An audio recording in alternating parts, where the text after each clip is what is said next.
Lighthouse Lab. Hey there! Are you ready for a cool science experiment? Today, we're using Skittles to learn about how substances dissolve in water. First, let's talk about what happens when things dissolve in water.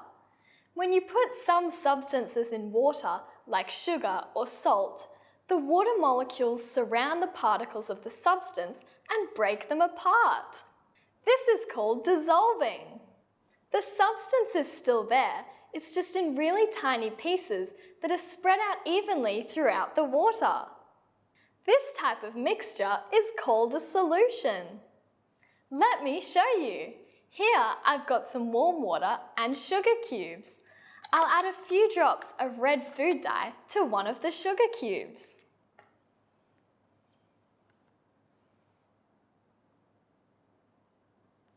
Now, I'll drop it in the water and give it a stir.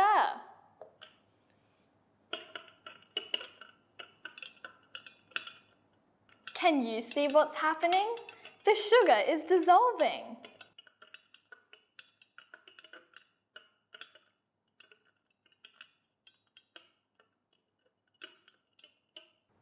The sugar is still in there, it's just dissolved and spread out evenly in the water. We've created a water and sugar solution. Now, let's get started with our Skittle experiment. I have a plate here with Skittles arranged in a circle and a beaker full of water. I'm going to pour the water onto the plate and watch what happens. As the water touches the Skittles, you can see the colours start to dissolve and spread out. The water molecules are breaking apart the sugar and food colouring in the Skittles, which makes the colours mix together in the water. Look how pretty the colours are. So there you have it. That's how Skittles dissolve in water. I hope you had fun watching this experiment. Maybe you can try it at home and see what happens when you use different types of candy.